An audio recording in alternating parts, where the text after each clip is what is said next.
तुर्की का कारनामा इस रिपोर्ट में आपको बताता चलूं, यह सच है कि तुर्की ने लंबे समय तक इस जंग के दौरान इजराइल को खाना पानी भेजा। यह भी सच है, बीच में तुर्की ने हथियार भी दिए थे, ऐसी खबर आई थी। अब आपको बता दूं, जब तुर्की में चुनाव हुआ और तुर्की के लोगों ने रजब तैयब एर्दोगान की सरकार के पाए पर लात मारना शुरू कर दी और कई इलाकों में उनको हार मिली। उनके, समझ लीजिए आसान भाषा में, एमएलए कई जगह से हारे। रजब तैयब एर्दोगान को थोड़ा सा कुछ समझना पड़ा, और इंसान कितना भी बुरा हो, अगर अल्लाह हिदायत दे दे या अगर उसको किसी के समझाने से समझ में आ जाता है तो इससे बेहतर कुछ नहीं है।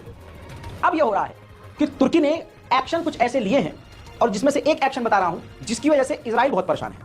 पहली बात, जंग की वजह से और लाल सागर में हूथियों के हमले की वजह से दुनिया भर से सामान बड़ी आसानी से लाल सागर से होता हुआ इजराइल के पास जाता था, अब वो कमी हो गई है, साजो सामान पहुंच नहीं पा रहा है। वो बात अलग है कि आपके प्यारे मुल्क गद्दार सऊदी अरब ने और यूएई और दूसरे देशों ने अपना जमीनी रास्ता खोल दिया है इजराइल के लिए, लेकिन फिर भी आपूर्ति साजो सामान की नहीं हो पा रही है और सामान महंगा पड़ रहा है और लंबा समय लग रहा है सामान ऐसा घूम के जाने में। इसके अलावा इन तमाम चीज़ों को जानने के बाद आपको यह भी पता है कि इजराइल की जीडीपी डाउन हो रही है, करेंसी गिर रही है, मार्केट में बहुत ज़्यादा उछाल नहीं है, मार्केट और मॉल धीरे धीरे खाली हो रहे हैं। ऐसे में इजराइल ये चाहता है कि जो नेटो और यूरोप के जो देश हैं वो हमारी मदद करें। नेटो भी चाहता है, नेटो के तमाम दोस्त, तमाम साथी इजराइल की मदद करना चाहते हैं, लेकिन नेटो का मेंबर तुर्की भी है।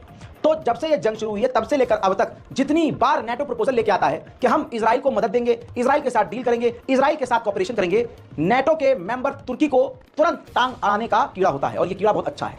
तुर्की ने अब तक हर बार वीटो किया है, और सिर्फ तुर्की की वजह से आज नेटो इजराइल के साथ खड़ा नहीं हो पा रहा है।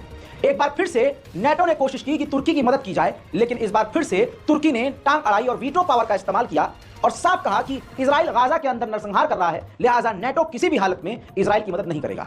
इसी वजह से इजराइल चिढ़ा हुआ है तुर्की से बहुत बुरी तरह से, और पिछले 3 महीने से तुर्की को नेटो से निकालने की मांग इजराइल कर रहा है। उधर रजब तैयब एर्दोगान ने खतरनाक तरीके से नेतन्याहू को आड़े हाथ भी लिया और कहा कि नेतन्याहू सिर्फ अपने इलाके के लिए नहीं बल्कि पूरे मिडिल ईस्ट के लिए, पूरी दुनिया और इंसानियत के लिए एक बड़ा खतरा बन चुका है। तमाम अरब और मुस्लिम देशों को कदम उठाना चाहिए कि फिलिस्तीन को आजादी मिले और फिलिस्तीन को राहत मिले और जंग बंद हो। हालात मैं आपको इससे पहले दिखा चुका हूं, बता चुका हूं, सुबह से कई अपडेट दे चुका हूं। अब सुनिए, इन तमाम चीजों के बाद गाजा के अंदर इजराइल ने बड़ी तबाही फिर मचाई है। कल रात को भी, आज सुबह भी और शाम तक बड़ी तबाही मचाई है। आइए, गाजा की तबाही, हिम्मत तो नहीं है दिखाने की, ना आपकी देखने की, लेकिन हमें देखना होगा। देखिए,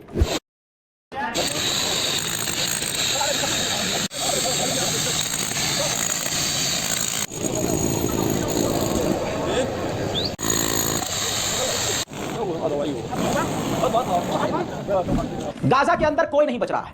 इजराइल ने तमाम लोगों को निशाना बनाया है। ऐसे में गाजा के अंदर एक नर्स को जब पता चलता है कि उसके परिवार वाले ही मारे गए हैं, तो हाल क्या हुआ देखिए।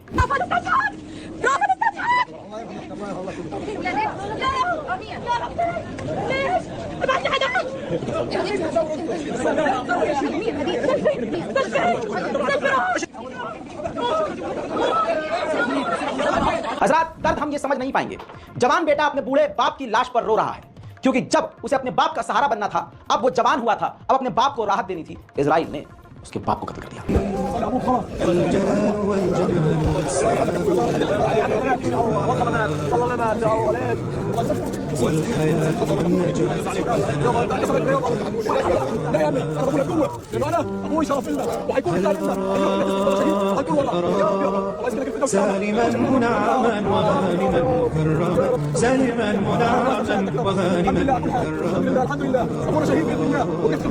इजराइल की जेल से जो कैदी आजाद हुआ, उसने यह तक बताया कि मुझे बिजली के झटके मारने वाली चेयर पर बिठाया जाता था और मुझे टॉर्चर किया जाता था।